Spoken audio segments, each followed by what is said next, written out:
Even for me, 60s cinema was uh,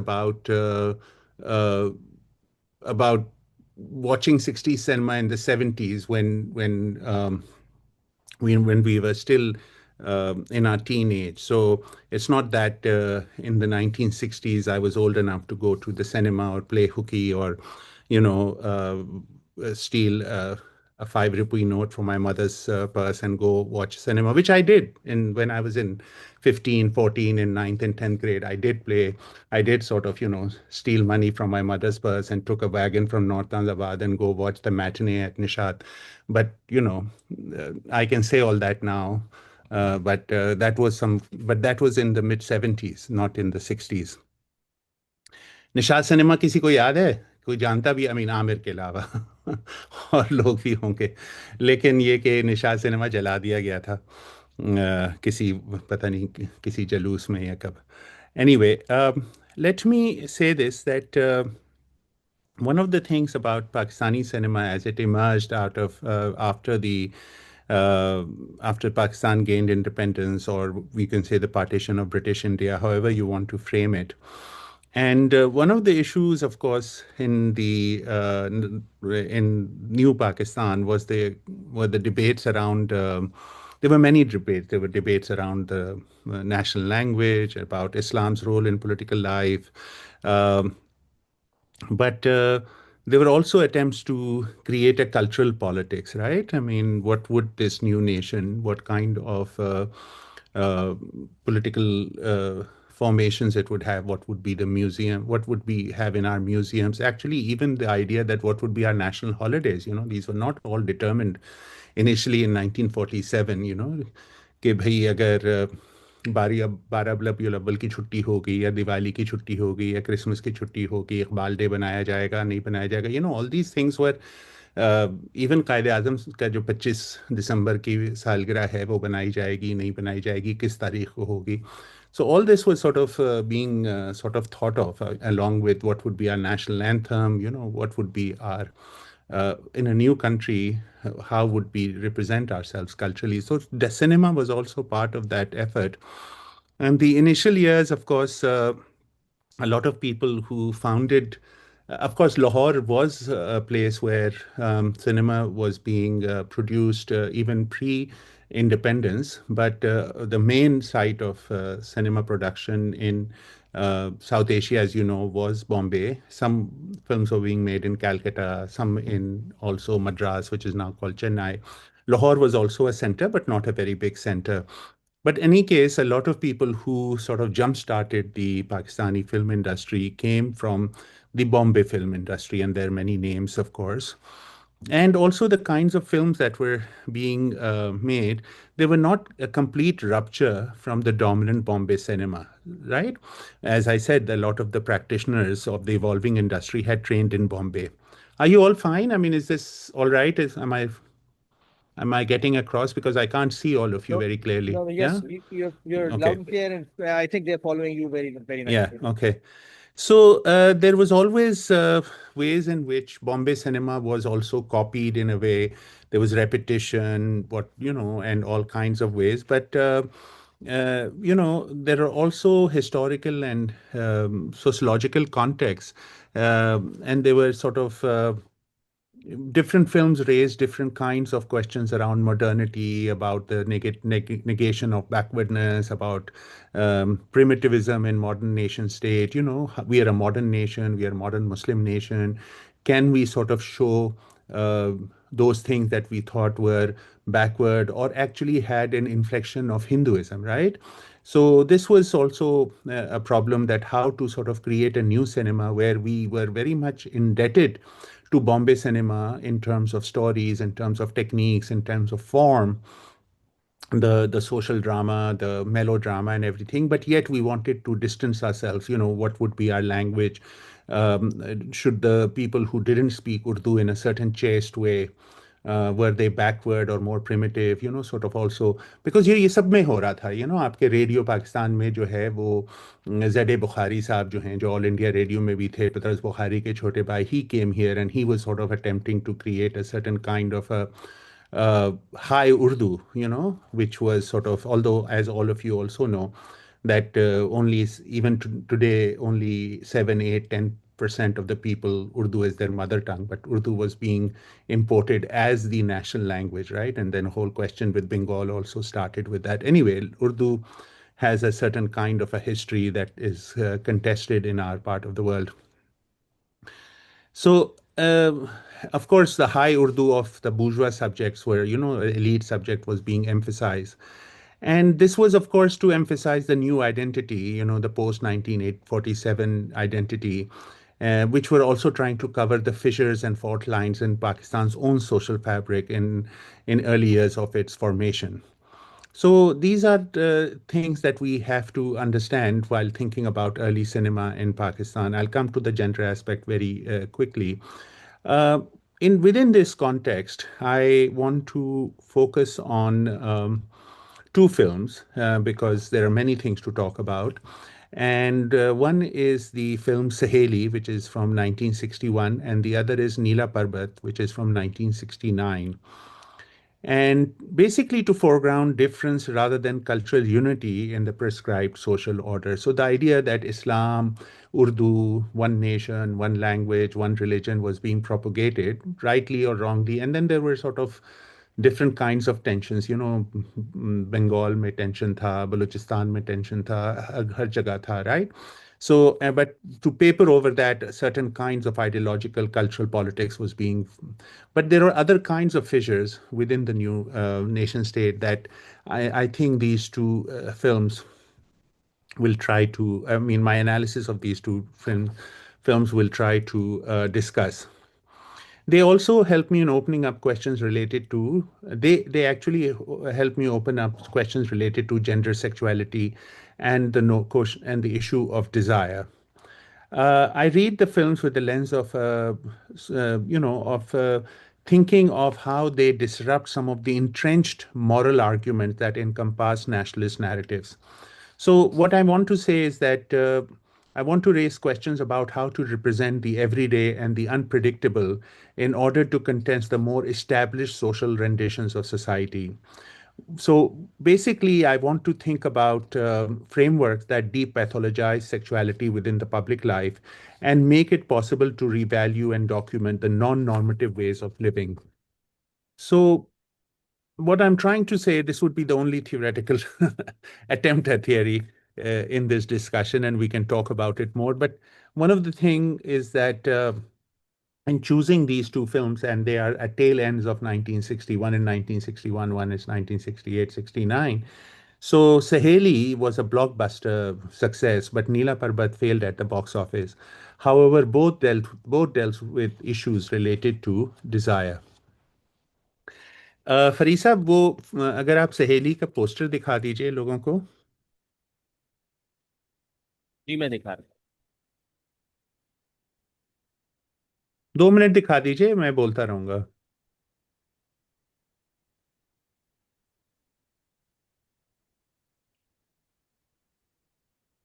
ये सहेली हैं. अच्छा, तो the film central theme was the friendship between two women.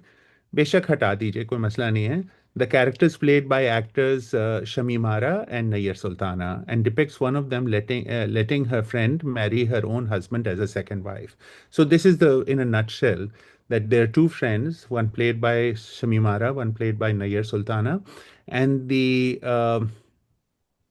and basically one woman who's married to Darpan, who is one of the heroes, and she allows him to marry her friend. So that's sort of, kind of a polygamy issue, which is actually even common in today's place. कितने लोगों ने बिरयानी देखी है, drama जो अभी खत्म हुआ है? आवाज नहीं आ रही है. खासे लोगों ने देखी. या 2 या 3 हाथ उठे, दो या हाँ, तो तीन बिरयानी में भी देखिए कितना प्रोग्रेसिव ड्रामा था. उसके अंदर भी वो जो है वो उसकी दूसरी बीवी बनने को तैयार हो जाती है.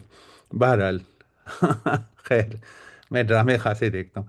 The film So the film Saheli, although immensely popular at the box office, it won 4 Nagar Awards, and also, but it has been criticized by liberal circles as normalizing the practice of polygamy in post-independence Pakistan.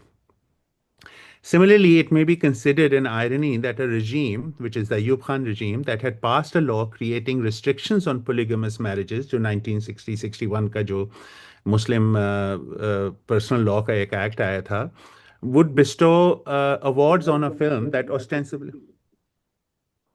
Ji,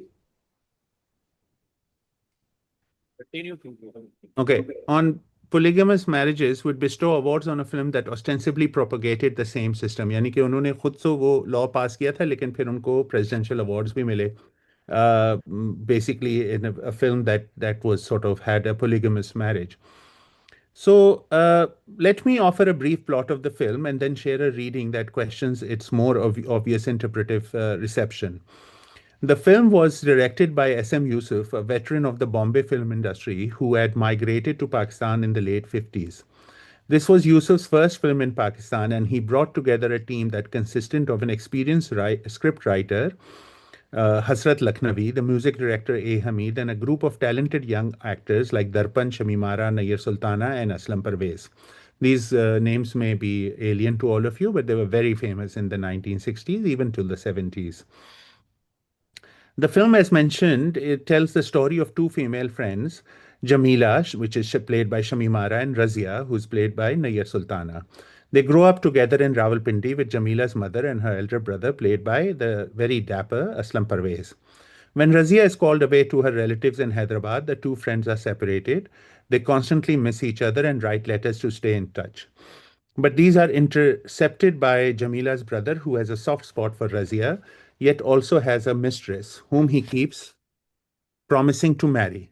The friends hence are unable to communicate due to the brother either not passing on the letters to Jamila or not posting the letters she gives him for Razia. यानी कि वो बीच में intercept करता रहता था खतूत, और उनकी एक खातून बहार एक फिल्म एक्टर थी, वो उनकी खातून उनकी दोस्त थी. Literally pining for her friend, Jamila fakes an illness and wants the doctor who comes to treat her tell her mother that she should be sent to Razia, or she should be invited, or Razia should be invited back. In his visit to the house, the doctor, played by Darpan, falls in love with Jamila. She reciprocates his feeling and their marriage date is fixed. On the day of the wedding, the doctor dies in a car accident. समझे आप, ये तो होता ही है. As the groom does not arrive, the guests leave and Jamila, now traumatized, enters a shock-like condition. The family, hearing of a doctor in Karachi who is a specialist in healing psychological problems, takes her there. When Jamila opens her eye in the Karachi hospital, she sees the person who was supposed to be her husband. This is Darpan again. यानी कि दर्पण इनके doctor थे, उनका इंतकाल हो गया, वो शादी के दिन नहीं आ सके. अब वो कराची गई तो वहाँ जहाँ उनका इलाज करने के लिए जो डॉक्टर आते हैं वो भी दर्पण है. Who's now playing, वो डबल रोल है उनका, now playing the character of the elder brother of the deceased doctor but looks identical and is now married to Razia. इनकी दोस्त से शादी हुई हुई है. Jamila, of course, does not know this and she is eager to get married to the doctor. Her mother explains the situation to Razia, who persuades her husband to marry her friend as that is the only way she would recover from her health condition. Razia's husband initially rejects the idea. However, he subsequently is convinced by his wife. Jamila gets married, and for the time being, Razia starts living in a different house. One day, Razia comes to visit the house to meet Jamila, her friend. This scene is played very well, as no one is stranger to anyone. Yet Jamila introduces her new husband to Razia, who is also her husband.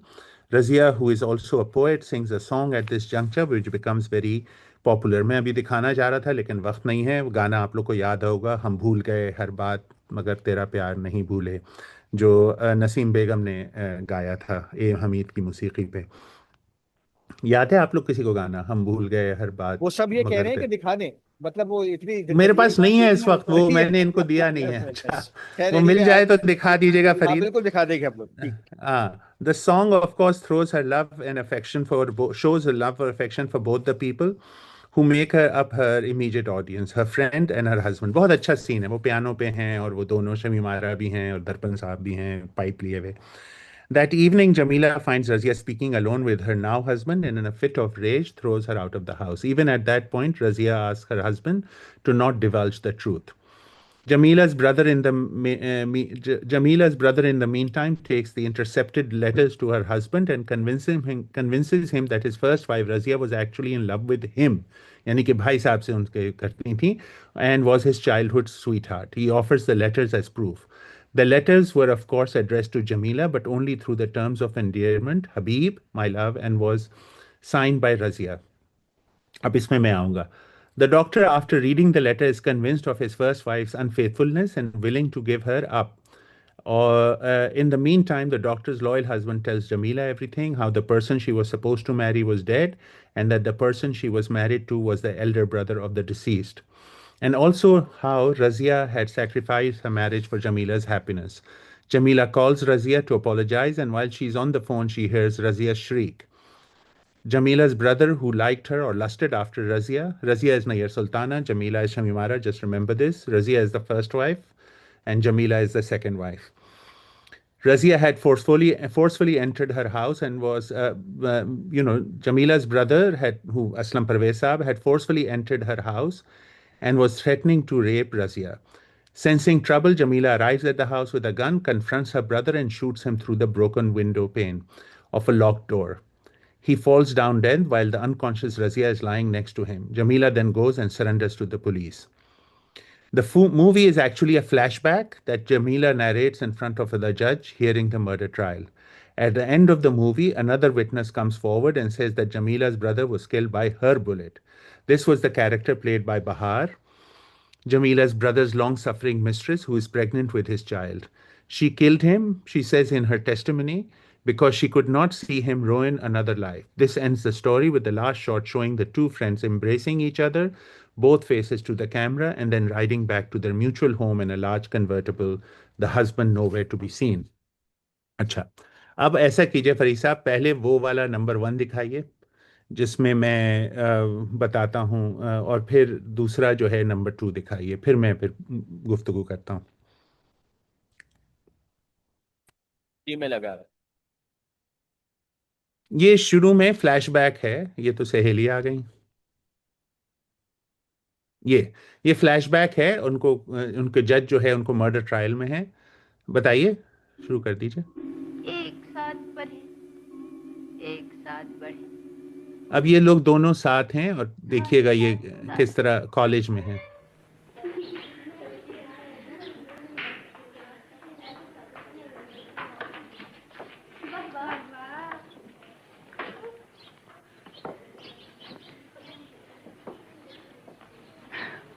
हटा ले हाथ, मैंने पहचान लिया तुम मेरी जमीला है.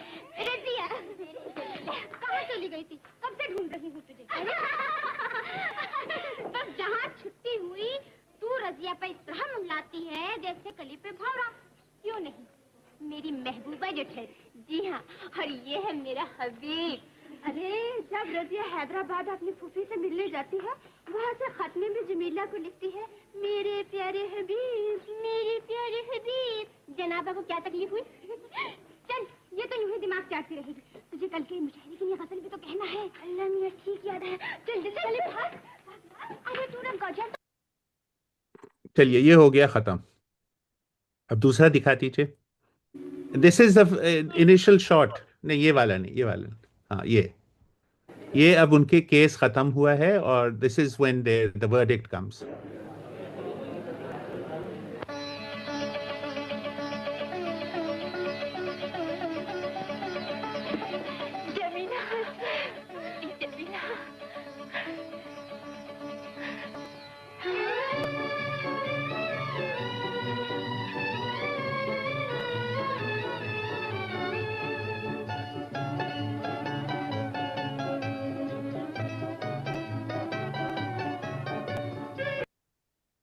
चलिए, all right. So now I don't have to tell you the story, right? Of course, the fact is that they write to each other, मेरी महबूबा, मेरे हबीब, और बाज़ दफ़ा मेरे महबूब, मेरे हबीब, sort of terms of endearment. और आखिर में जो है, in the end what happens is that they come in this convertible, and the husband, both their husband, right? I mean, they're both married to the same man, but he's off camera, which means that the relationship is closer between these two than the husband, right? I don't know if you all understand, follow what I'm saying, but it's quite an interesting way that I'm who knows what I'm saying, but the point is that at least it was obvious to me. So, नहीं नहीं, there is यहाँ a बिल्कुल बिल्कुल वाजे है जो आप कह रहे हैं। नहीं, देखिए, बात ये नहीं है, बात इसकी it's not only about certain kind of a sexual desire, but there also something called homosocial bonds, right?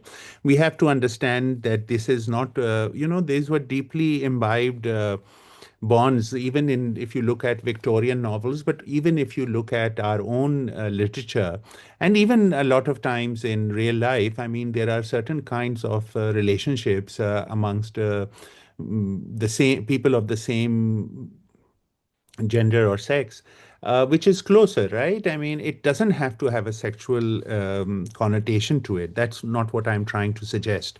They may or they may not be, but at least that is, there were sort of women's spaces. They would sort of, think about issues around. Reciprocity, about critique of patriarchy, the ways in which women would bond together and had a much closer relationship, and you see that in at least in our own literature, but also in Victorian literature and other places. So what I'm trying to say is that what the viewer also witnesses, the bond between Jamila and Razia is far stronger than what they could have with their respective male companions. At the very beginning on the film, as you see, when the two are shown together for the first time, the script allows them to address each other as Mehbooba and Habib, both terms of endearment used for lovers in the Urdu language. In fact, when they write to each other, they do not address each other by name, but rather with these terms that are normally reserved for relationships between men and women. So there is, of course, a clearly eroticized message being conveyed, which the censors or the general public did not object to in 1961-62. And the strongest bond of affection in the film is among these women. The separation created by Razia's departure to Hyderabad results in a creative dilemma that the script needs to resolve. So this is the trope, and of course, there are many people who know Urdu literature better than I do. And in the audience, the whole trope of firaq, separation, and wasal, meeting, so common in Urdu writings. In this case, irrespective of the conventional tropes, the reunion of these two women could only happen with the removal of one of the male love interests. तो एक को तो खत्म होना था, वरना ये लोग कैसे आते, वरना अपने अपने शौहरों के घर रहते, फिर उनके अपनी मसले होते, इनको साथ कैसे लाया जाए, तो एक को खत्म करना पड़ता है. Hence, Jamila's fiance had to be killed in order for the friends to be together again, without the hassle of conforming to the demands of two husbands. We may condemn the institution of polygamy, but in this film we may want to see it as a हमें polygamy से एतराज हो सकता है, दूसरी बीवी और ये सारी चीज़ें हमारे liberal sensibilities के लिए मसला हो. But in this film, we may want to see it as a cultural metaphor, a bowing to conventions or a cinematic sleight of hand that allows the two who truly desired each other to come together within the patriarchal tradition of taking the second wife.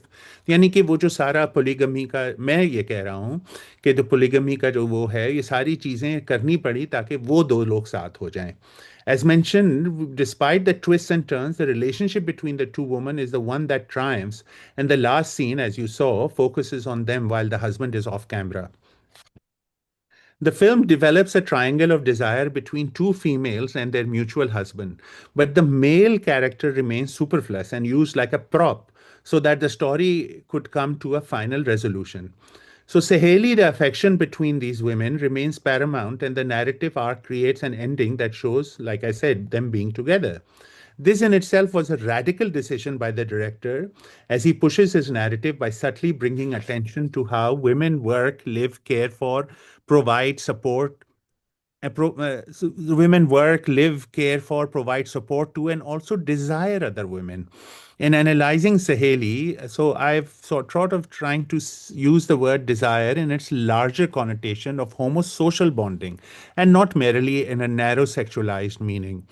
And so let me turn to another sense in which I want to invoke desire in Neela Parbat, and which deals directly with a more complicated notion of sexual attraction.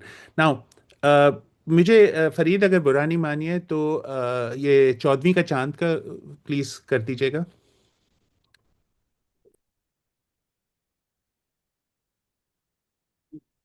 Can I make a comment here? Yeah, So, please.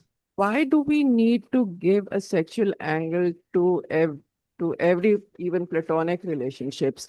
I think this is us in our circumstances now, with I think a hypersexualized social environment, especially entertainment and social media, which makes us think of these relationships as such.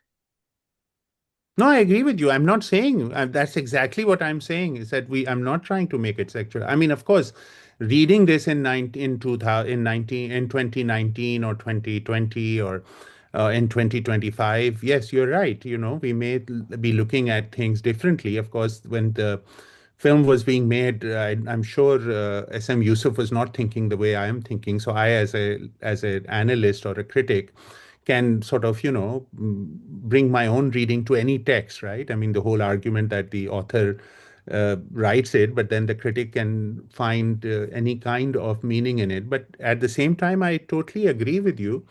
I'm not, I'm actually exactly that's what I said. I said I'm thinking of in, so I am thinking of it in, in terms of social bonding, right? On a homosocial bonding. I'm not talking about homosexual bonding, but I'm allowing that space as well. That's, I mean, I may not be clear, but I'm not sort of emphasizing one reading over the other. Anyway, मैं ये दिखाना चाह रहा था अब बाद में और भी बात हो सकती है and I'd be very happy to hear your point of view in more detail. So, but let me finish and then we can talk. Uh, ये चौदहवीं का चांद है. Again, you know, this is an old trope in our cinema, and not only our cinema, but international cinema, the issue of the triangle, love triangle. But mostly the love triangle is between यहाँ पर रहमान हैं, गुरुदत्त हैं और वहीदा रहमान हैं. तो चौदहवीं का चांद है and it's a love triangle. बहुत जगह होता है उसमें. नॉर्मली यही होता है कि there are two men who are basically in vying for the same person, female, right? यहाँ पर ज़रा उन्होंने, और ये बिल्कुल उसी ज़माने में बनी है. चौदहवीं का चांद जो है 67 या 61 में बनी थी या 62 में बनी थी. Around the same time that we have, and SM Yusuf sort of flips that, right? He makes it into two women and one man. And the issue in this kind of triangle that literary theorists, especially who work on gender issues, have argued that in this kind of love triangle, there is a certain kind of bonding between the two men, right? And the woman, the desire of their affection sort of plays in a way, in a complicated way, to bring these men together. So I'm trying to sort of think through theoretically through that literature as well, in which people have read the European novel in which this love triangle sort of exists. I think it's also, आप सही कह रही हैं, आपका नाम आप ये कह रही हैं कि it's a development in even in Western criticism, literary criticism, in the 80s and 70s and 80s, when queer theory becomes much more dominant, and this kind of reading becomes part of discussions in literature. But you know, that sort of one can agree or disagree. So let me go move forward. आप ठीक है फरीद? नीला पर्वत का वो लगा दीजिएगा. मैं सिर्फ दिखाना चाह रहा था उनका पोस्टर. वक्त है आमिर आप हमारे पास? जी बिल्कुल वक्त. अच्छा, तो देखिए, दिखाया आपने?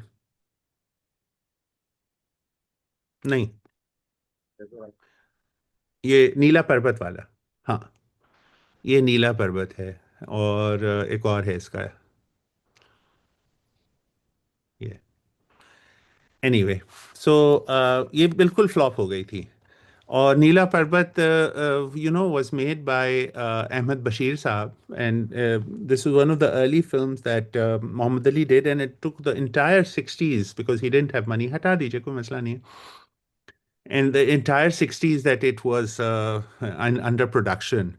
And it's a very complicated film, and there are so many things happening that one can't अहाता नहीं कर सकते हैं। अगर आप लोग को इनको बुशरा बशीर साहिबा को जानते हैं, बुशरा अंसारी, बुशरा बशीर, उनके वालिद थे अहमद बशीर। और वो बहुत अच्छे मुसन्निफ वो थे, सहाफ़ी थे, and he also wanted to make films. So he basically produced this. Neela Parbat, released in 69 but under production for the entire decade, was one of the few films during its time that received an adult-only label from the Pakistan censors. The other was the horror film Zinda Lash, 1967. Produced and directed by Ahmed Bashir, a journalist and writer from Lahore, this was an experimental film not only in terms of the theme, but also of choice of music, playback singers, and dance performances. The story was penned by the famous short story writer and novelist Mumtaz Mufti. Mumtaz Mufti को psychology का और Freud का बहुत शौक था। बाद में वो शमा बीनी वगैरह क्या नाम है उनका,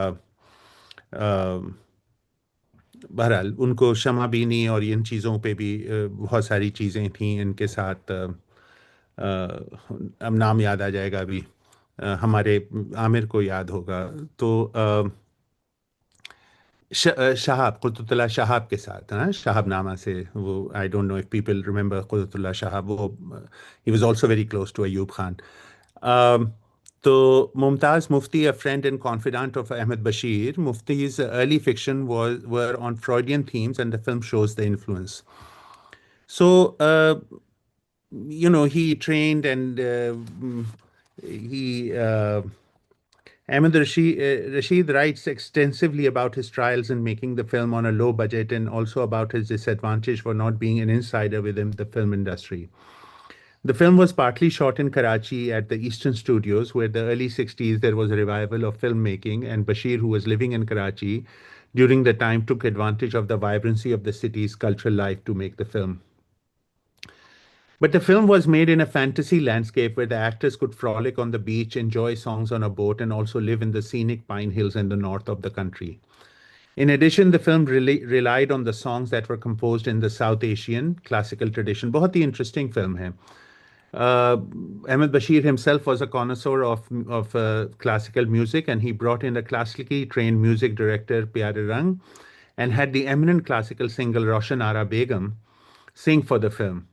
Further, there was a dance sequence in the studio of the music teacher in the film itself by the classically trained dancer Madam Panna. Madam Panna की सुलेमान साहब से शादी हुई थी, जो दुर्पन के भाई थे और संतोष के भाई थे, and was performed, और वो एक वक्त में उनके को 8 मिनट का ये शॉट है जिसमें वो she performs Kathak, Bharatanatyam and Manipuri, 3 distinct South Asian dance traditions. So in an emerging world of Pakistani cinema, which was in the 60s heavily under the influence of Bombay-based cinematic traditions with stereotypical storylines and songs and dance sequences and commercialized aesthetics, Leela Parbat was a radical departure from the filmmaking tradition of the era. And by introducing dances like Bharatnatyam and Manipuri, that were originally from the south and the northeast of the subcontinent, areas that were not part of Pakistan. क्योंकि मणिपुरी जो है वो असम में, slate में थोड़ा सा होता था, सिलेट उस वक्त तक पाकिस्तान का हिस्सा था, मतलब मशरक़ी पाकिस्तान का, लेकिन असम में और जो मणिपुर वगैरह में ना, जो नॉर्थ ईस्ट इंडिया में है, और भरतनाट्यम साउथ इंडिया का नाच है, where traces of Indic art were being actively, in Pakistan, traces of Indic art were being actively eliminated from cultural life when he was introducing this in his cinema, in his film. It could, in this sense, also be read as a negation of the partition itself, or perhaps simply a continuation of the pre-partition filmmaking tradition. So, this is, yet the most radical aspect of the film was its story itself. The film starts with the police arriving at an old mansion and finds 4 corpses. On interrogation, one of the servants tells the story in a flashback sequence, much like Saheli. Ye bhi flashback hai. The main protagonist in the story is a traditional and powerful feudal, Painda Khan, played by the character actor Agha Talish. He is a widower and lives with his adult son, Bakht Khan, played by the then young Muhammad Ali. Muhammad Ali, aap log ko yaad hai, Zeba Muhammad Ali. There is also a young woman in the house, played by a relative newcomer, Husna, who's the daughter of the deceased family friend and has come to live with them as Painda Khan's ward, as his, उनके घर में वो हैं, उनको adopt सा किया हुआ है. Leila, the name of this adopted adult daughter, pines for the affection of the young dashing Bakht Khan, Muhammad Ali, whose own love interest is his cousin, played by another newcomer to the industry, Komal. The intimate scenes between Muhammad Ali and Komal are quite risque, and there is a long sequence in which a shirtless Muhammad Ali is shaving while Komal does a dance with music playing in the background. These instances of intimacy and gyrations may have caused the film to receive the adult-only designation by the censors. देखिए मोहम्मद अली साहब जो हैं वो shirt उतारे हुए शेव कर रहे हैं और वो खातून जो इनकी दोस्त हैं वो इनके गिर्द नाच रही हैं. अजीब सा एक सीन है, लेकिन it's quite risky and very different from what we are used to or were used to in the 60s cinema. Now, Talish, the widower, Painda Khan, a much older person, is shown to have feeling for Leila, his friend's daughter, and the person whom he has taken into his own protection. यानी कि वो बड़े मियाँ को वो जवान बच्ची से इश्क शुरू हो जाता है या उनको. He does notice that Leila is attracted to his son. This creates a father-son tension, manifested in the father one day challenging his son to a sword play in front of Leila and wins the round.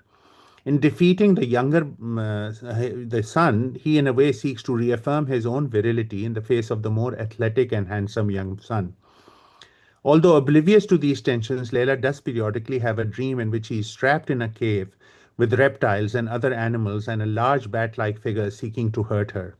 She awakens from this recurrent dream by screaming, and we see Painda Khan, who is played by Talish, and others rush to comfort her. In addition, Painda Khan sleepwalks, in which he keeps on ending near Leila's room. He, after himself being awakened during these episodes, starts having insights into his desire for the young woman and is torn between maintaining his respectability as a father figure and his yearning to possess Leila. We as viewers witness his state of mind as he tries to restrain himself by tying himself to his bed. Later, in a dramatic scene, he questions himself for having repressed desires for Leila. The scene culminates in Painda Khan burning his feet with a stove heater so that he cannot walk during his sleep and stay away from the object of his desire. बहुत ही खतरनाक वो है. वो जो नहीं होता है, कोयले का स्टोव नहीं होता है, वो उनके कमरे में जल रहा होता है, उसमें वो अपने पैर डाल देते हैं ताकि वो जल जाए, ताकि वो रात को जो है जब नींद में चलते हैं वो चल ना पड़े, उनको तकलीफ हो. Very, very strange scene. Now, Leila has a brother who returns after many years to seek his sister. The widower is also threatened by him as he assumes that the brother will take his quote-unquote love interest away from him. He tries to persuade Leila by telling her that her brother was not a nice person. The brother lives with a music teacher, himself is a professor in a college. Anyway, the brother and sister meet. Painda Khan eventually allows Leila to meet her brother as he momentarily convinces himself that his unnatural quote-unquote desires towards Leila are not worthy of a respectable tradition-bound person like himself. Toward the end, the entire extended family, along with Leila's brother, played by character actor Kamal Irani, goes to visit a family elder in the mountains. There, over a meal, Bakht Khan and Rashda's, his cousin, yani Muhammad Ali and his cousin's engagement is announced. Everyone is happy. Soon after the family elder, the host asks Leila's hand in marriage for his grandson. To this, Painda Khan, the older father figure, refuses, saying that she was too young and that he was not really her guardian. The elder insists and says that she was under his care and like his daughter, and he should accept the proposal. Painda Khan gets flustered and in anger replies that Leila could never be his daughter. The same and so clearly suggests at the incestuous desire that only the viewing audience is aware of. यानी उनकी अपनी desire जो थी. This refusal creates a confrontation at Leila's brother, and Leila's brother comes forward and asks his right to be the legal guardian so that he could accept the proposal. At this stage, Leila faints and the scene ends. That night, Leila again has the same nightmare, but this time in the dream, she recognizes the person who is behind the monstrous mask. It is Painda Khan, the father figure. In the dream, the younger Bakht Khan also appears, and Leila, while asleep, is shown as professing her love for Muhammad Ali or Bakht Khan.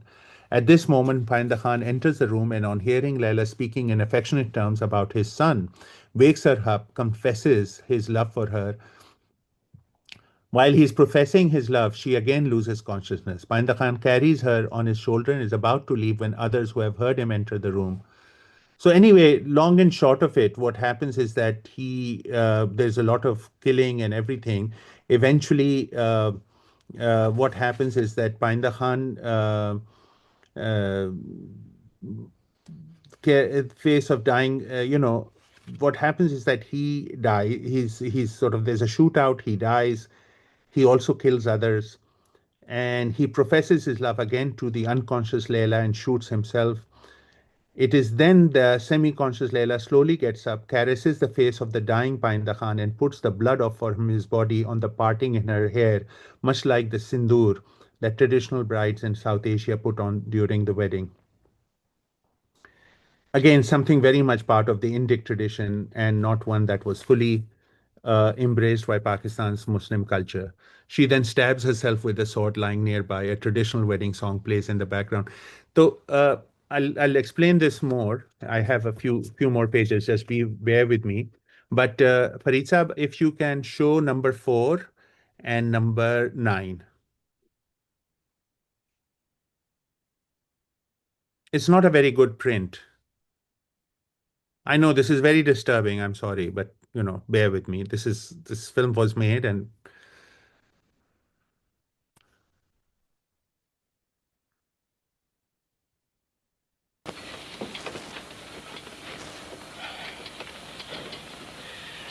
he's worried about sleepwalking. So he basically ties his leg. He's trying to restrain himself in sort of not sleepwalking and going to the young lady's room.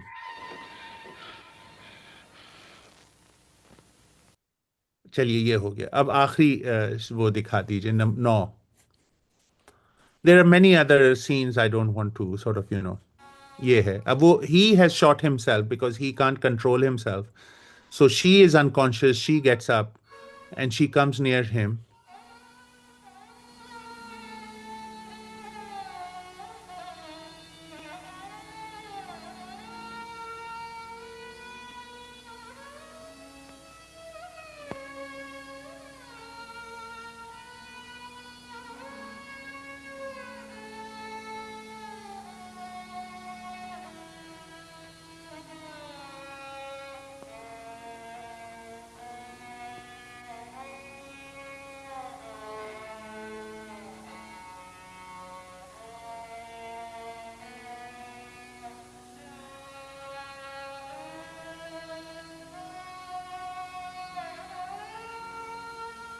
Anyway, we don't need to see this, but you get the idea. ठीक है बस अब रहने दें. हाँ. Anyway, you get the idea. So the film has many parts that need much deeper elaboration than what I can provide in right now. And alluding to the possession of women through power, the film raises the taboo issue of incest, of eroticism, and of desire in old age. The main focus remains on Painda Khan's desire toward the person who is young enough to be his daughter and is under his protection. यानी कि उसकी बेटी की तरह है.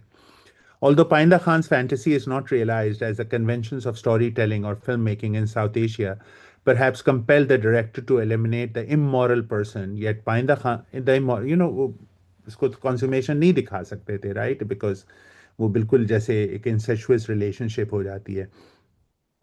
Yet Painda Khan's action can also be read sympathetically as an aging widower who explicitly condemns his own feelings and also tortures himself by burning his own feet. And when he cannot control these desires, he kills himself. But still, this is not entirely a neat moral resolution by the director, as the object of Painda Khan's desire, right? यानी कि वो बड़े मियाँ की जो object थी desire की, जो हुस्ना है, puts sindoor in her hair and symbolically accepts to be his bride, albeit in her death. So it's a very problematic ending. The dream and sleepwalking sequences and their manifest and latent contents notwithstanding, the film also hints at the notion of the uncanny as it's developed by Freud's work. For Freud, an uncanny experience occurs when one's infantile complexes are revived or when something that has been surmounted or repressed resurfaces as a reminder of our psychic past. For example, for psychoanalytical theory in pre-modern or primitive societies, thoughts or wishes could lead to injury and perhaps the return of the dead. यानी कि हम किसी के बारे में सोचते थे तो उसके वजह से किसी को तकलीफ हो सकती थी या हमें भी तकलीफ हो सकती थी. However, even though the modern person does not believe in these kinds of ideas, they may still linger.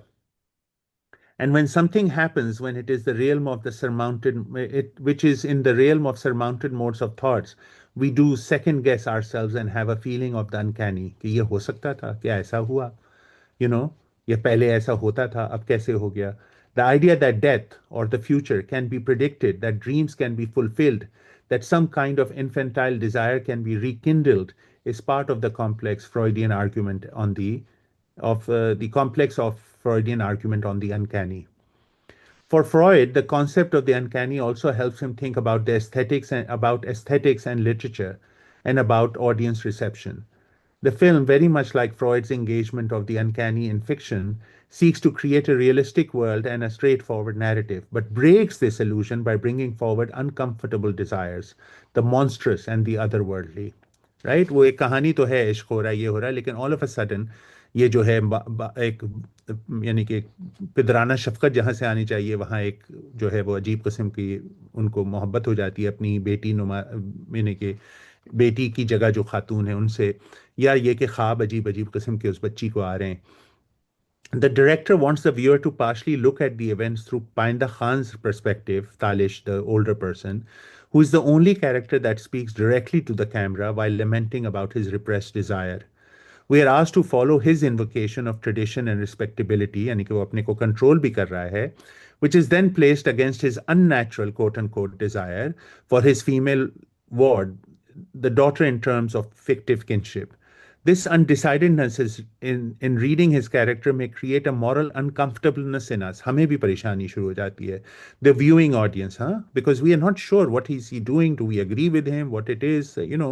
We are made to understand his perspective, yet we are also repulsed by his action. यानी हमें भी उससे नफरत होती है. उसको समझ तो आता है कि वो क्यों हो रहा है, क्या है. Further, the viewer may come to such stories conscious of them as part fantasy and part reality, based on their own social experience and surroundings.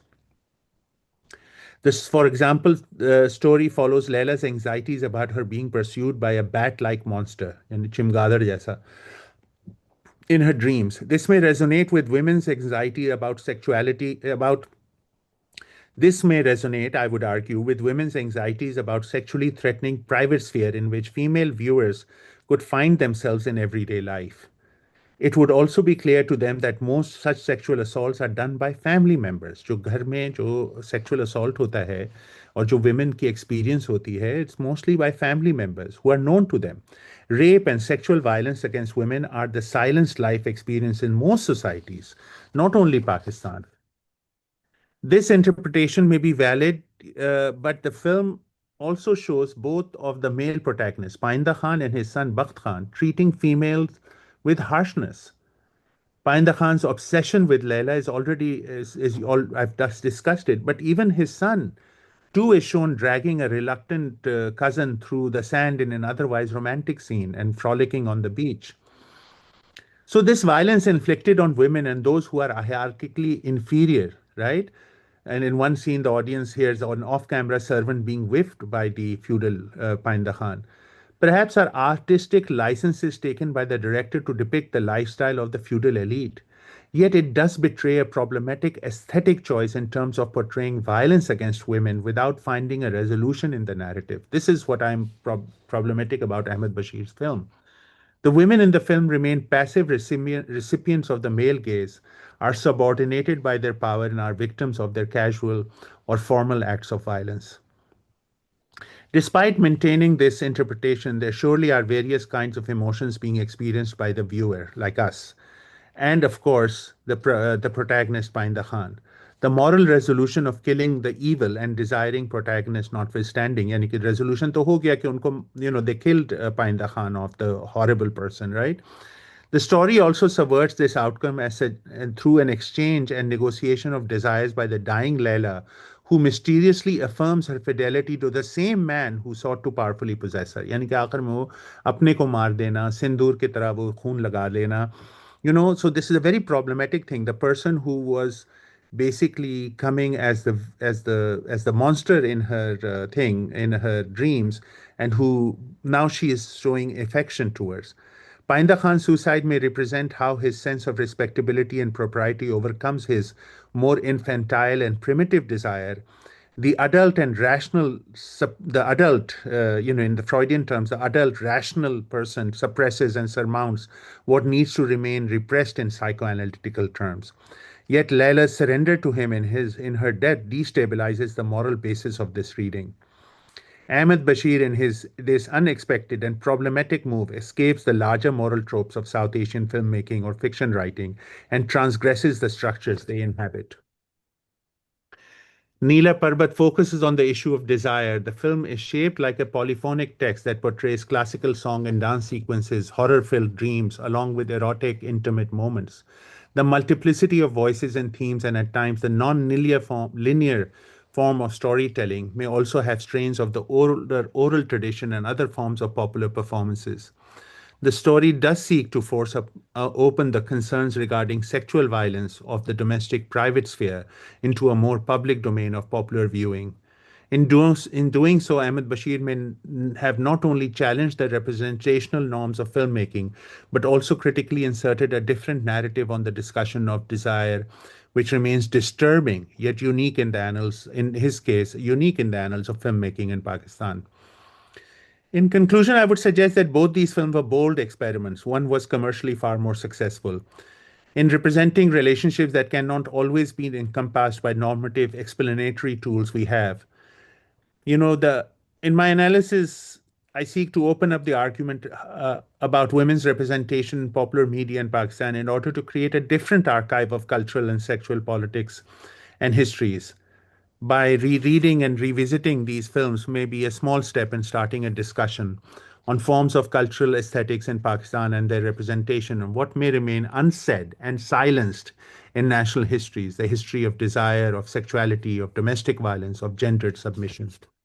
So thank you, but let me say a few words before I end. If my friend Fareed could just show the three posters, one of Neend, one of Khamosh Raho, and one of Lakhon Mein Ek.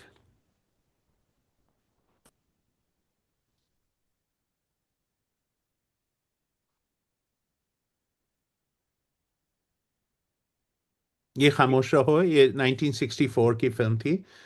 और ये इसका इस what was important is that there is always a partition aspect to this, and it's about young women from rural areas being duped into marriage, tricked into marriage, and putting in, and then they're being taken into एक कोठे में, या उनको जो है बुनियादी तौर पे they are put into the sex, into becoming sex workers.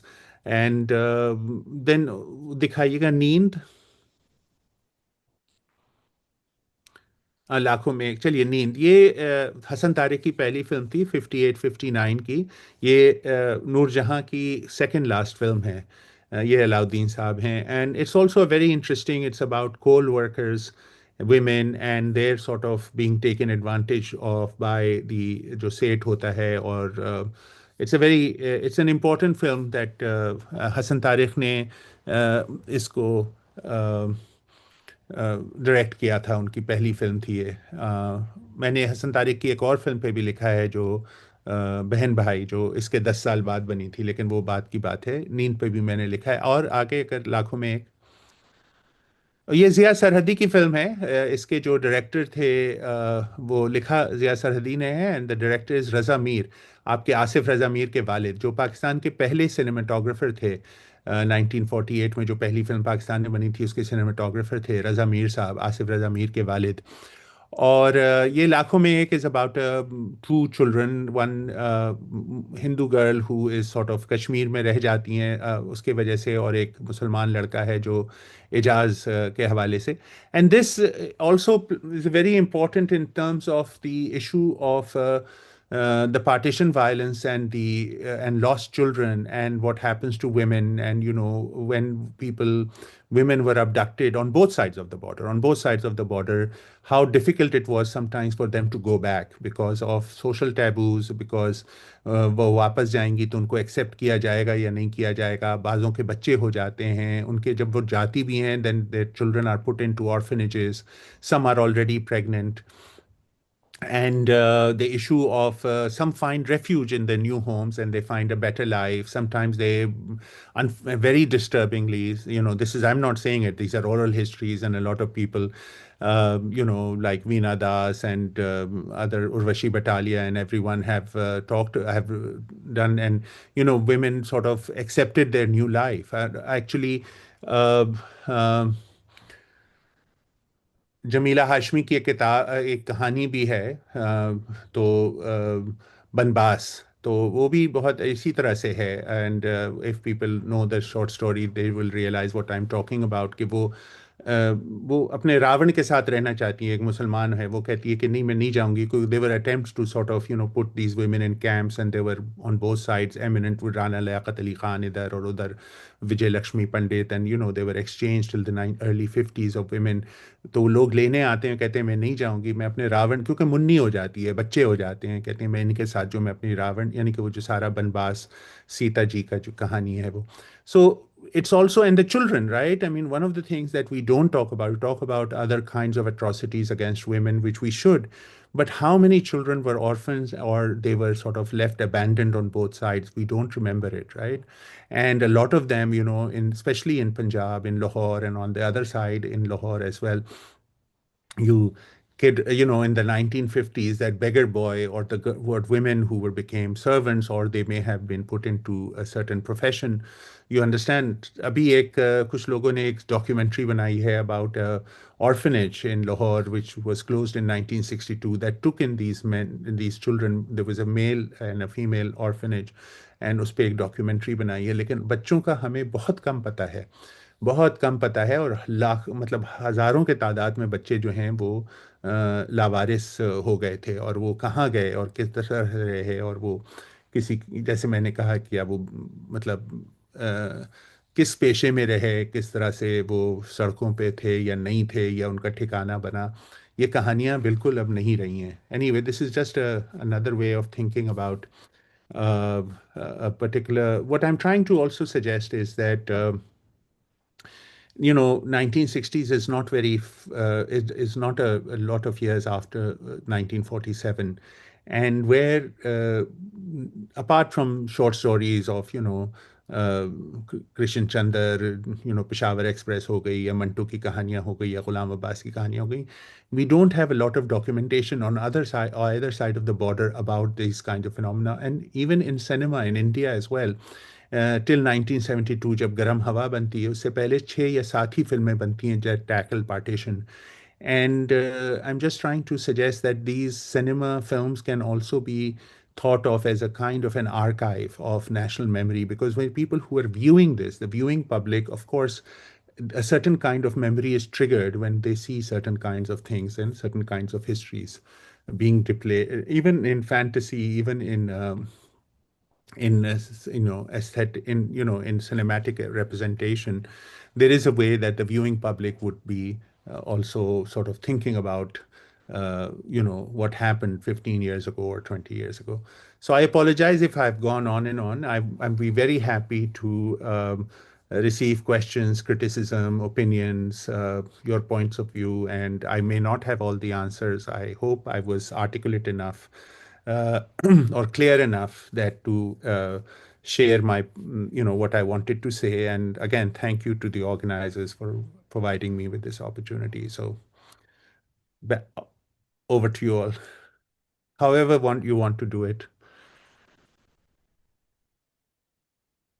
We So, have an hour now. yeah, we have some time for questions and answers. Okay, online भी हमारे बहुत सारे participants हैं, so people online can raise their hand. They can either put their questions in chat, or if they want to come online and talk, that would be the best thing to do with you so far.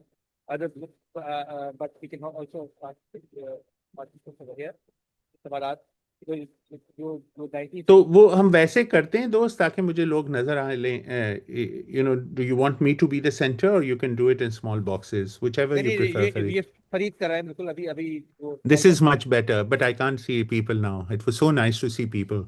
कर I'll zoom on the person. उसको उसको जो लोग हैं उनको बड़ा कर दीजिए, And ताकि हम you उनको देख सकें। जी, विल बी जूमिंग इन।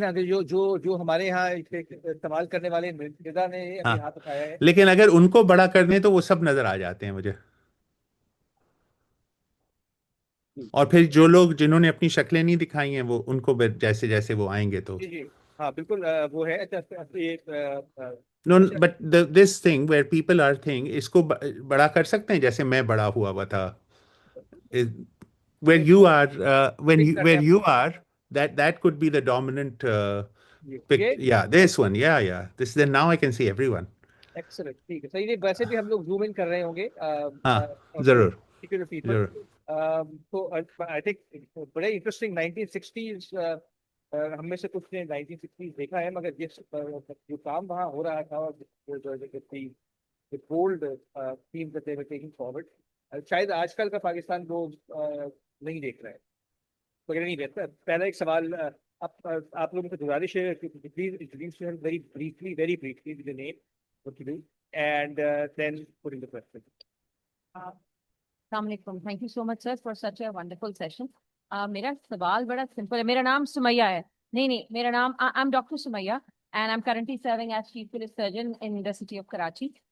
मेरा सवाल सिर्फ ये है कि नीला पर्वत का जो नीला पर्वत का सहेली में तो हमें समझ में आ रहा था, बट व्हाट वाज द नीला पर्वत, like what was it in the movie? A house. Oh, that was the house. Okay. Yeah, yeah, yeah, yeah. Thank Neela you. पर्वत का मतलब क्या हुआ? नीला पहाड़। नीला पहाड़, हाँ। तो लेकिन it was a house that was named नीला पर्वत।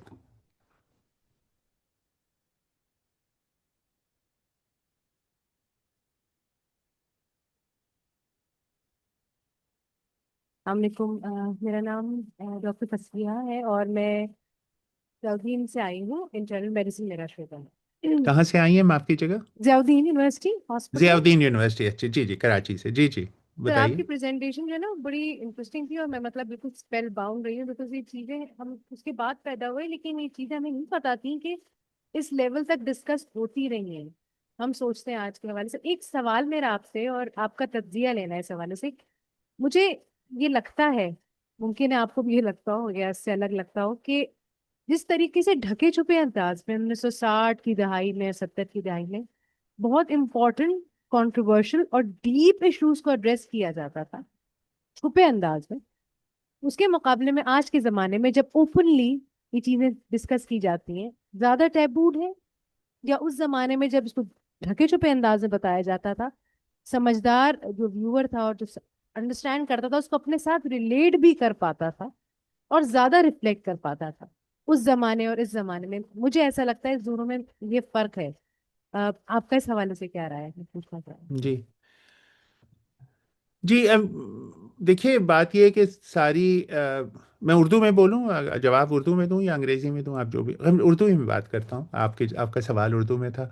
देखिए, उस वक्त सारी फिल्में तो इस तरह, एक तो ये कि टेलीविज़न जो है वो 64-65 में ही शुरू हुआ लाहौर में, और फिर ढाका में हुआ, और मेरे ख्याल है 64-65 में, और फिर कराची में शुरू हुआ।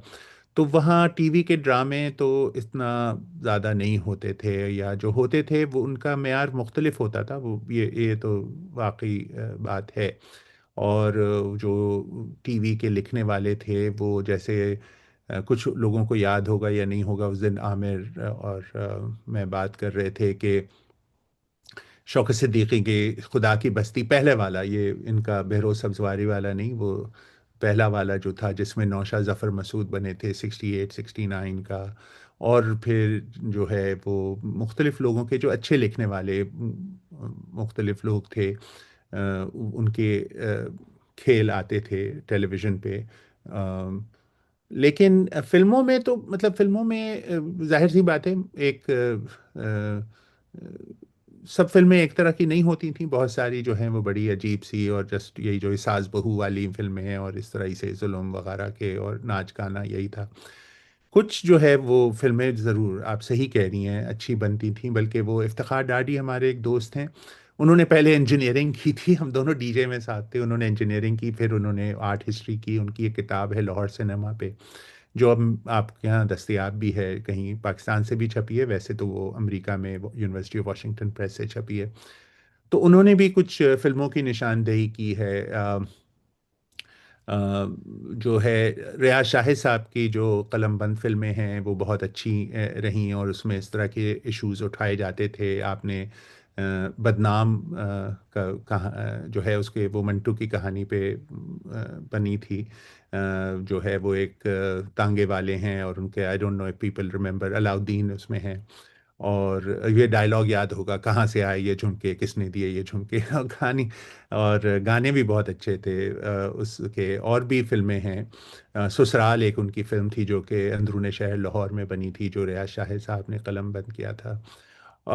तो और भी खलील अहमद साहब थे, और भी लोग थे जिन्होंने, क्लर्क एक बहुत अच्छी फिल्म थी, तो मुख्तलिफ फिल्में बन रही थी। गो के आप ये सोचिए कि सन 60 की दिहाई के आखिर तक पाकिस्तान के अंदर 101 फिल्में बनती थी हर साल। आज के मुकाबले में बहुत ज़्यादा फिल्में बनती थी, तो हर तरह की बनती थी। लेकिन ये आप सही कह रही हैं शायद कि उस वक्त कुछ इस तरह का रुझान था। जैसे रियाज शाह साहब की जरका थी, फ़लस्तीन के हवाले से बहुत अच्छी फिल्म थी। और कुछ तो ये रोमांटिक फिल्में बनती थीं, जैसे ये अपने वहीद मुराद साहब की अंदली, अंजुमन, ये सारी चीज़ें, हसन तारिक साहब की। So what you are trying to say is that some may be वहाँ उस वक्त ऐसा होता था कि कुछ इस तरह के टॉपिक्स सामने लाए जाते थे, या सामने नहीं तो ढके छुपे अंदाज में कुछ जो समाजी मसाइल थे उनको पर्दे सीमी पे ले आया जाता था, जो कि आज नहीं हो रहा है। यही कह रही है ना? हाँ, शायद ऐसा ही हो। आज के दौर में खैर फिल्में तो खैर ज़्यादा बन ही नहीं रही हैं, ये सब जो है, मैं लंदन नहीं जाऊंगी और मैं पंजाब नहीं जाऊंगी सर और मैं फना जगह।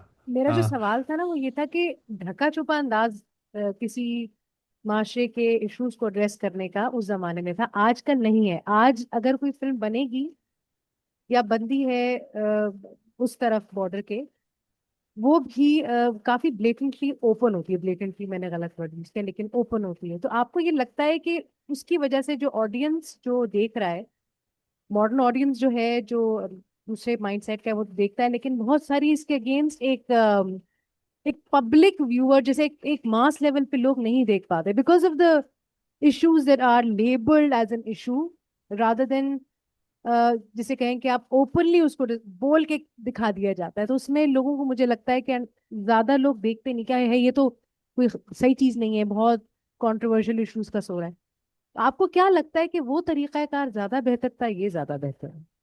जी।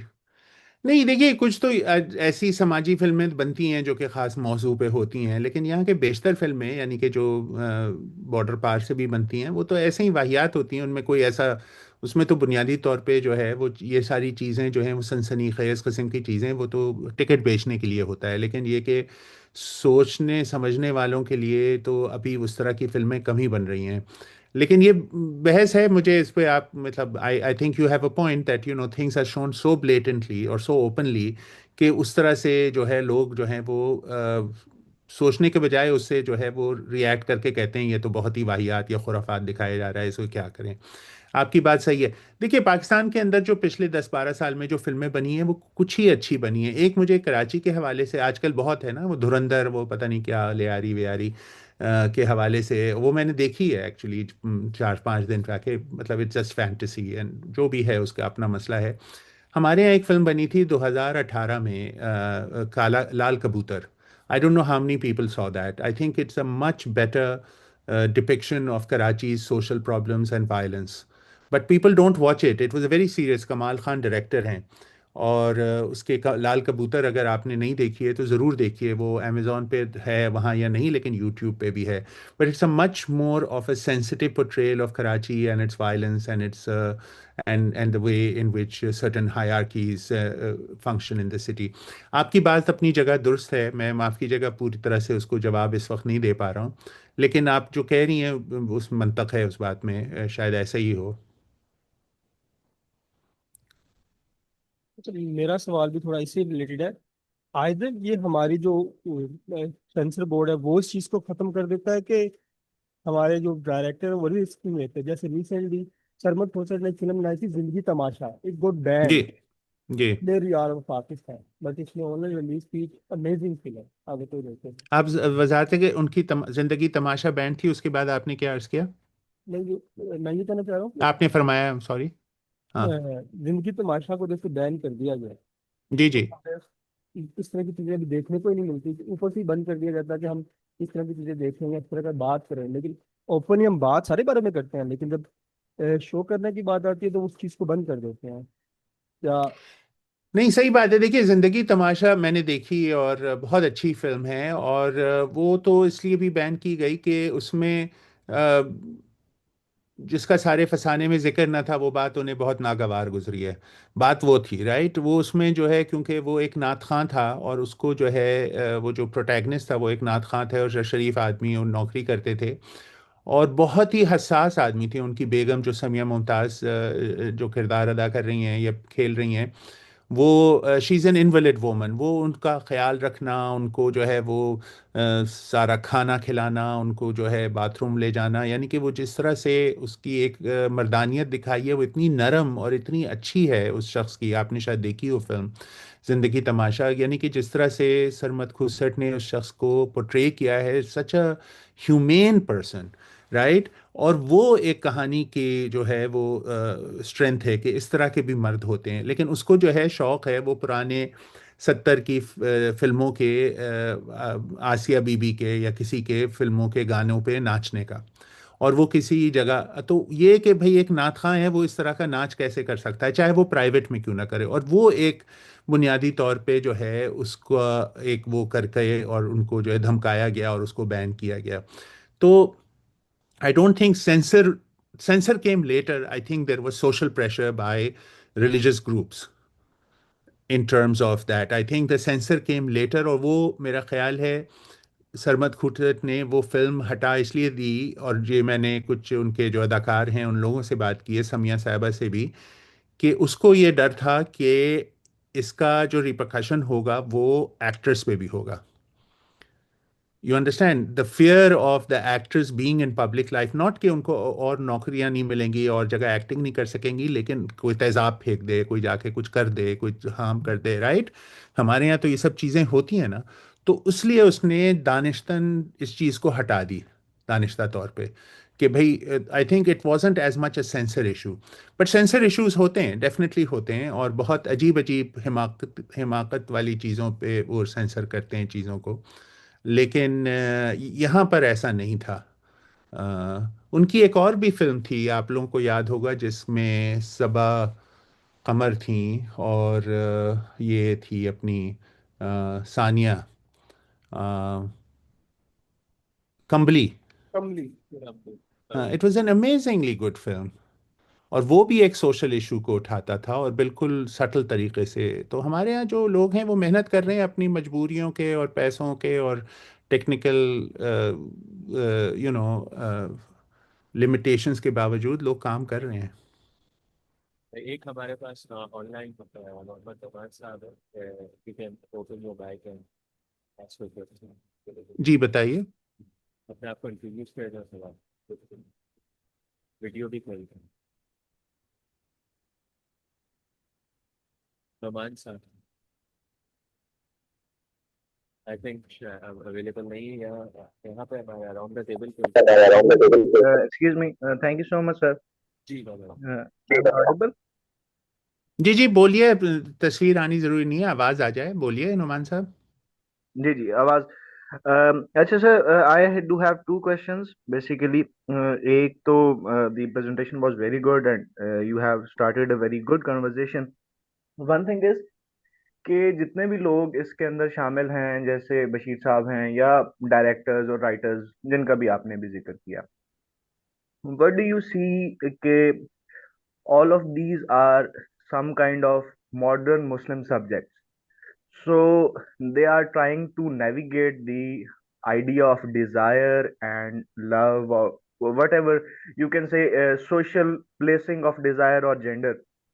So all of these are like people who have seen a later colonial period, and they have seen the Pakistan emergence and the national identity and such kind of things.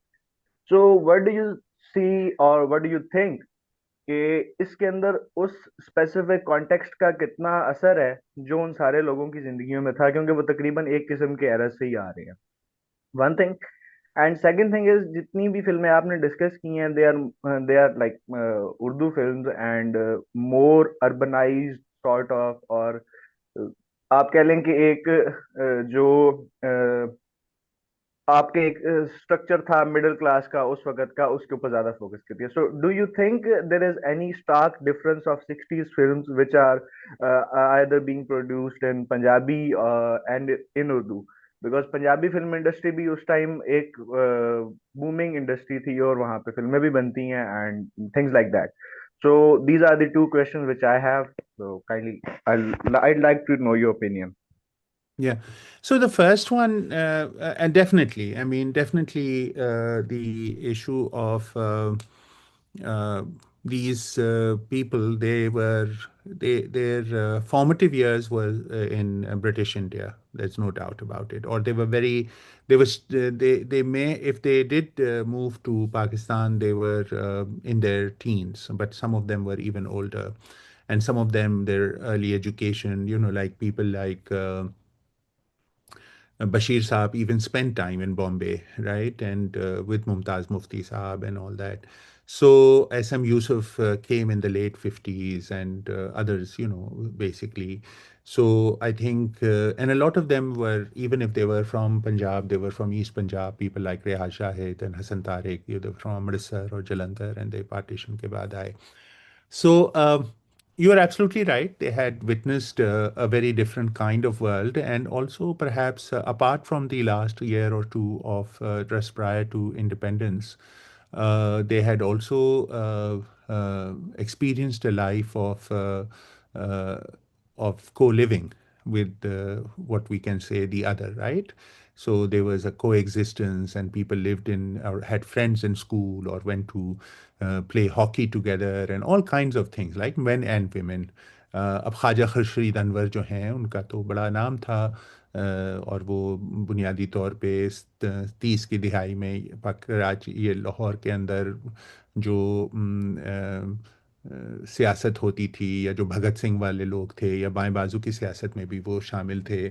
So, this is a very different group of people who are also struggling on both aspects, sort of trying to keep that kind of idea of how we can create a more humane and inclusive and egalitarian, और बहुत सी egalitarian, क्योंकि left का भी एक अंसर था इन लोगों की जिंदगियों में ना, सोशलिस्ट ड्रीम्स, और उसको भी किस तरह से रखा जाए, at the same time also creating a new nation state. Because this is one thing one has to understand, that when you look at Indian film criticism or writing on Indian cinema, and when they write about partition cinema, there are not very many films that come out that explicitly deal with partition in the 50s and 60s in India. It's only with Gram Hawa that you see this, and then now तो ये सब वीर ज़ारा और पता नहीं क्या क्या फिल्में बन रही हैं और जो भी है, लेकिन उस वक्त की मैं बात कर रहा हूँ। And when they write about it, they write about it as a trauma of a partition. For them, the word partition makes sense because they think of India एक वहदत के तौर पे, हिंदुस्तान यानी कि जो बरतानवी हिंदुस्तान है या ब्रिटिश इंडिया है, उसको एक वहदत के तौर पे सोचते हैं कि हम सारा एक जो है वो हिंदुस्तान था और उसका बंटवारा हुआ है। जबकि on the Pakistan side, what we think is that yes, we do lament the killing and the abductions and the violence and the horrors of partition, but it's a new beginning for us. हम एक नई दुनिया बसाने जा रहे थे, right? हमने एक, और जो भी हमारा मंतक था, ये जो भी हमारे आर्ग्यूमेंट था on Muslim nationalism, whether we agree, whatever it is, we can, but that is the national ideology was of a new beginning. It wasn't the division of India that was traumatic. It was, of course, the horrors of 47 was important. So those people, एक तो ये इनका मसला था कि वो उस जिंदगी को भी जानते थे, उस कॉस्मोपॉलिटनिज्म को भी जानते थे, उस डाइवर्सिटी को भी जानते थे, yet they wanted to also create a new modern Muslim nation. अब मॉडर्न मुस्लिम नेशन के क्या एट्रीब्यूट्स होने चाहिए, उसमें उर्दू ज़बान, उसमें मॉडर्न लाइफ, उसमें यू नो मुख्तलिफ़ किस्म की रिस्पॉन्सिबल सब्जेक्ट्स, उसमें जो है वो प्रिमिटिव जो लोग होते थे या जादूगर और ये देवमालाई कहानियाँ नहीं होनी चाहिए, हमें शहरी होना चाहिए, हमें कॉलेज स्कूल जाना चाहिए, ये सारी चीज़ें होनी चाहिए। तो आपकी बात सही है। और जहाँ तक पंजाबी सिनेमा का ताल्लुक है, पंजाबी सिनेमा बिल्कुल शुरू हो चुका था 50 की दिहाई में भी, 60, लेकिन आई think it really comes into its own, and it comes into its own in its all it's aspects in the 70s। Of course Kartar Singh अगर आप लोगों ने नहीं देखी है तो ज़रूर देखिए, वो 57 या 58 की फिल्म है, बहुत अहम फिल्म है पार्टीशन के हवाले से। और उसमें जो है वो मुनव्वर ज़रीफ के जो वालिद हैं ज़रीफ साहब, उनका एक किरदार है वैद जी का, and he is the most sympathetic character, because वो एक गांव है जिसके अंदर, वो जाहिर सी बात है पार्टीशन के बाद होता है, वो करतार सिंह जो प्रोटैगनिस्ट हैं वो भी हैं, और वो एक ऐसी जगह है जिसमें यानी कि जो हम लोग के जो पोर्ट्रे भी करते थे हम, यानी कि सिख या हिंदू किरदारों को, वो भी एक सिंपैथेटिक लाइट में करते थे। बल्कि जो मैंने फिल्म बनाई थी लाखों में एक, इसमें भी यही है, इसमें भी यही है। वो एक हिंदू बच्ची को लेकर तालिश उनकी परवरिश करता है, लेकिन उसका नाम नहीं बदलता, उसकी मजहब नहीं बदलता है, उनका नाम शकुंतला रहता है, वो शमीमारा उसका। और this is right after 1965, and still they are trying to do this, that there is a certain way that they can be reconciliation. Very different, ये जो डॉक्टर साहिबा ने जो ज़ियाउद्दीन से थे उन्होंने बात की, very different from the way now Indian cinema totally demonizes Pakistan, and there are very few characters who are, एक तो वो मुसलमानों को सुरमा पहना देते हैं, शेरवानी पहना देते हैं, हर शख्स आदाब कर रहा होता है, वो एक अलग मसला है उनका। लेकिन this is absolutely, Punjabi film come into their own in the 70s, although हीर रांझा 1970 भी बनती है, वो भी बहुत अच्छी फिल्म है, उससे पहले भी कुछ फिल्में बनती हैं, लेकिन the boom of Punjabi cinema is in the 70s, not the 60s। The 60s actually still the Urdu cinema reigns, and then there's some cinema in East Pakistan. Actually, the first color film in Pakistan is Sangam from East Pakistan. और वहाँ पर ये लोग रहमान और शबनम और ये दर्शन और चकोरी, ये नदीम साहब की पहली फिल्म, और आखिरी स्टेशन, तो वहाँ भी उर्दू सिनेमा शुरू, बंगाली सिनेमा भी है और उर्दू सिनेमा भी है। So I hope I have answered your question. I'm not sure I have all the answers, but just giving you a sense. हमारा टाइम खत्म होने के करीब है, लेकिन हमें एक ऑनलाइन डॉक्टर शाहिद शमीम ने हाथ उठाया है और एक उनका क्वेश्चन या कमेंट जो है वो लेकर आप प्लीज इंट्रोड्यूस भी कर दीजिएगा डॉक्टर शाहिद आपको। अस्सलाम वालेकुम जी। मेरा नाम शाहिद शमीम है, मैं सर्जन हूँ और एजुकेशनिस्ट हूँ आखा यूनिवर्सिटी में। और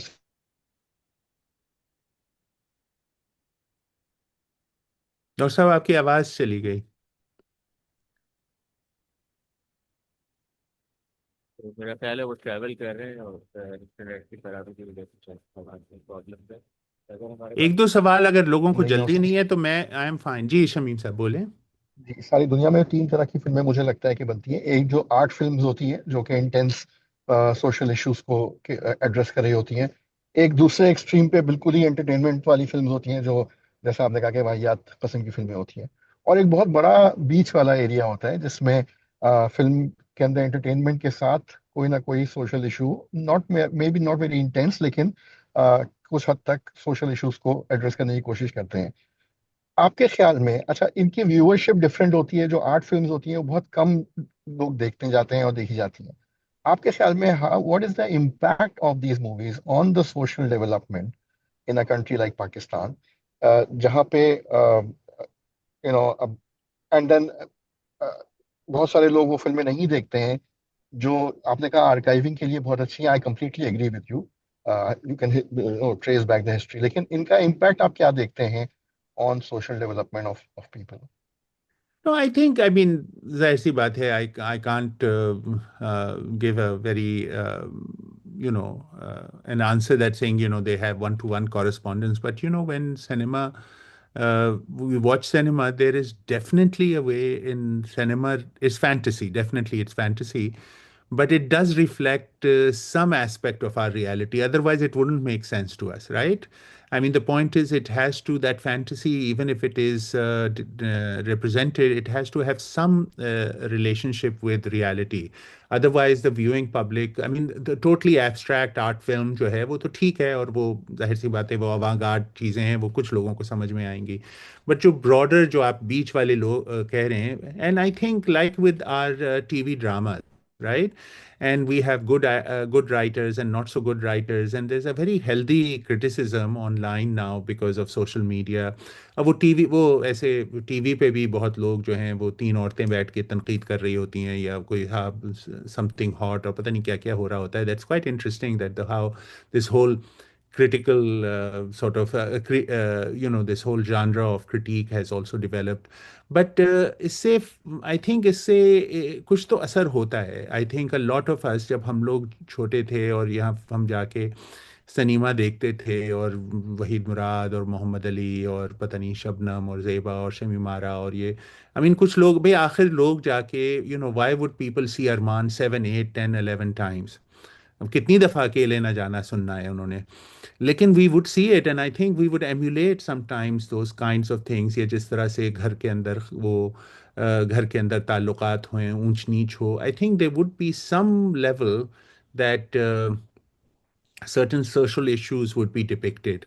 And that's why responsible writing becomes very important, right? I mean, the kind of writing we see in मैं मंटू नहीं हूँ is not responsible writing. And आप educationist हैं, मैं भी हूँ, and the kind of way they show a male teacher and his own student sort of involved in a relationship is very, very problematic and highly unethical. And I would but that is being sort of accepted, right? So a lot of people object to it. I think that also, some of these portrayals also create space for discussion. And so I think I don't have a final answer, but I do think that portrayal and different kind of storylines do have an effect in the way we imagine ourselves and the way we, maybe people who are more impressionistic, but there is also a critical way in which we are now approaching these kinds of things. And there was then as well. माफ कीजिएगा, बोले. Sir एक छोटी सी बात करूंगा. बिल्कुल आपने सही कहा पोर्ट्रेल, लेकिन दो तरह के व्यूज होते हैं. एक व्यू ये है कि जो सोसाइटी में प्रॉब्लम्स हैं उनके ऊपर मूवीज बन रही हैं. दूसरा व्यू ये है कि जिस तरफ सोसाइटी को लेके जाना चाहते हैं लोग, उस तरह की मूवीज बनाते हैं. एंड जैसे आपने कहा कि मूवीज देख के डेफिनेटली हम सब ने बचपन से जो है वो हमारे जो माइंडसेट डेवलप हुआ है उसके अंदर मूवीज का बहुत बड़ा हाथ है. शबनम और फैसल की पहली मूवी थी और शबनम उसमें थी. मुझे मूवी का नाम याद नहीं आ रहा है. वो नहीं, क्या नाम था उसका? नहीं अभी नहीं. हाँ जी. नहीं अभी नहीं. जी जी. तो मैंने वो मूवी देखी थी. मेरे ख्याल से 8 या 9 साल, मेरी या 10 साल उम्र थी. जी जी. और having affection for an older woman was the of that movie. तो I'm sure मेरी जिंदगी में कहीं ना कहीं मेरी उस मूवी का कोई ना कोई इम्पैक्ट पड़ा होगा, क्योंकि वो बहुत अच्छी लगी थी और बहुत अच्छे तरीके से बनी हुई मूवी थी. सो आपका क्या ख्याल है कि सोशल इश्यूज की वजह से मूवीज बनती हैं या मूवीज की वजह से social issues develop हो रहे नहीं, वो तो सही कह रहे हैं आप. I think there's a very different kinds of discussions in the sense that some films are just commercial and they're just sort of trying to depict. What I'm trying to say is that there's something that has to connect with the audience, otherwise the movie will not do well. Right? Even fantasies have to have some basis in reality. That's what I'm saying. Now, the more the films that are very sort of pedagogical, and जो एक आपको याद होगा, क्योंकि it seems that in the early 80s when VCR came, there were all these sort of series of Indian art cinema. Shyam Benegal की फिल्में आ रही हैं, सत्यजीत रे की आ रही हैं, गोविंद नहलानी की आ रही हैं, राइट? आक्रोश और ये सब सारी फिल्में जिसमें समिता पाटिल होती थी और Naseeruddin Shah, and we all liked it because they were very much around adivasi issues पे हो रही हैं, दलित इशू पे हो रही हैं, लेफ्ट की पॉलिटिक्स पे हो रही हैं. We liked it, but it was a very small audience. They didn't do commercially very well, but because we were all in colleges and we had those kinds of sentiments, we thought, oh my God, this is how cinema should be made. And they were realistic kind of portrayal of life rather than fantasy and song and dance. क्योंकि हम तो ज़िया मोहिद्दीन साहब को जानते हैं, लेकिन ज़िया मोहिद्दीन साहब ने वो मुजरिम कौन बनाई थी निशो के साथ, वो भी नाच रहे थे मरी में अपनी फिल्म में 1973 में, राइट, यू नो, ना हो, और वो गाने गा रहे थे. तो point is that these are also genres of film making in South Asia and which song and dance is very part of this fantasy, which some people say it's kind of a break that you go through, you develop a story, and then to transition the story you have a song and dance situation, and then the story moves forward. Actually interval ka bhi yahi hota tha ki there is a certain kind of interruption in your intensity, and then after the interval something happens, wo beech mein aap apni coke or chips wagera. So it's a very interesting form as well. So I think I'm not answering you completely, but yeah, I think there is a certain way in which different genres of music work for different audiences in different way. But I'm not saying there is any way, I would say, not even with literature or with cinema, there is a one-to-one correspondence. There cannot be, because life is so dynamic and different, and our experiences are so diverse. But they do have some kind of an effect on us in terms of thinking, makes us think about certain kinds of ways of how to be and what is right, what is wrong. There's some moral questions, right? They're all sort of moral questions that come up. I mean, the whole issue of melodrama, and I'll end with this. I know people have to go and they have other lives, or they have lives, not like me sitting here at 11 o'clock and trying to sort of bore all of you. But देखिए, एक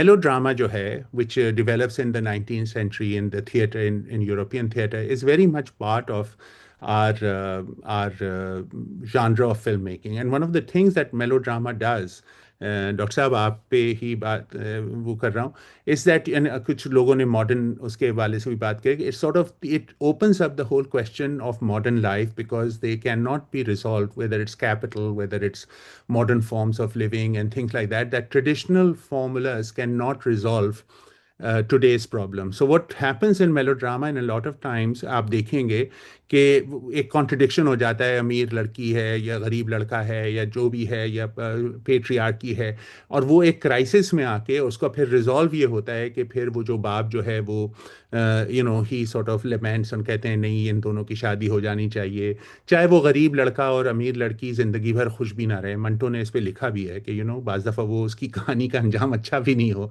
लेकिन हम दिखा देते हैं उन चीज़ों को. So and then they reconstitute the family under the idea that state की प्रोटेक्शन है या मॉडर्न लिविंग है या नए वैल्यूज़ आ गए हैं. So this is how melodrama sort of becomes meaningful for us in terms of how traditional forms are breaking down and new ways of coexisting and new ways of resolving contradictions in social life are going. And that's a genre that's very popular हम लोग के यहाँ. आप अक्सर देखिएगा कि families होती हैं, क्राइसिस पे आता है, चीज़ें टूटती हैं, और फिर जो रेजोल्यूशन होता है वो नए टर्म्स पे होता है, वो न्यू फॉर्म ऑफ कोएग्जिस्टेंस पे होता है. सॉरी आमिर, आप कुछ कह रहे हैं डॉक्टर साहब? ऐसा ये कह रहा था कि this discussion can thank you go sir, on thank you very much. शुक्रिया बहुत. और हमारे पास मतलब पीपल ओवर हियर और इन द ऑडियंस ऑफ जो सवाल करना चाह रहे हैं, मगर क्योंकि अगला सेशन हमको अब इनकी क्लास का करना है, ये हमारे स्टूडेंट्स हैं पीजीडी एंड मास्टर्स बायोएथिक्स. जी जी जी, और आपके पास और आगे बढ़नी है, क्योंकि आपका तो अब कोई 11 बज के, कितना क्या बज गया, 9 बज गए, 10 बज गए. जबरदस्त, मगर आपके और ज्यादा मतलब रात का मेरा तो छोड़े हैं, अभी तो मैंने वो केस नंबर 9 की किस्तें देखनी है.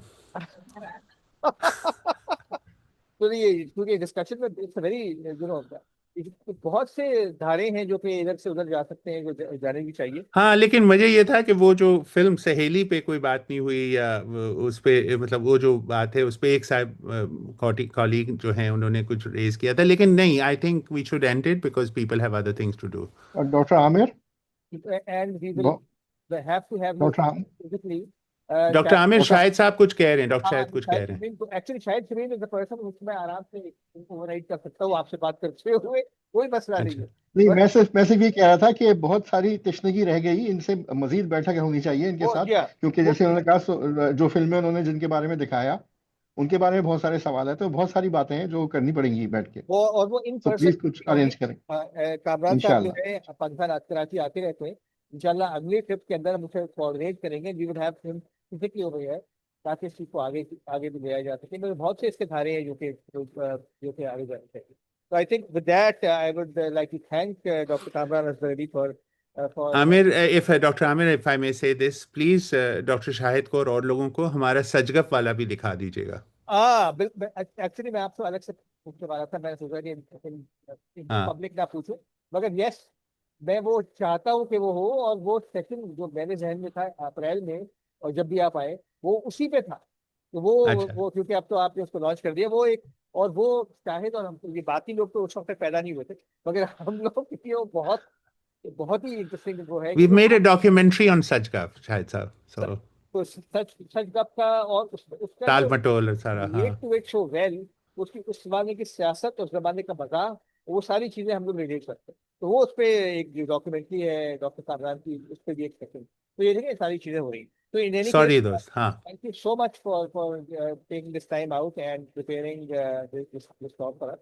और as I said, इसको लेके आगे बढ़ेंगे, इसके बहुत से धारे हैं, मुख्तलिफ डायरेक्शन में हम लोग जा सकते हैं इसके साथ। तो thank you again, it fits very well with our module, जो कि हमारा जेंडर एथिक्स का मॉड्यूल हो रहा है, इसमें ये बहुत अच्छी तरह से फिट आ रहा है, और शायद इम्तिहान होगा। तो थैंक यू वेरी मच। आप लोग सबका बहुत बहुत शुक्रिया। खुदा हाफिज।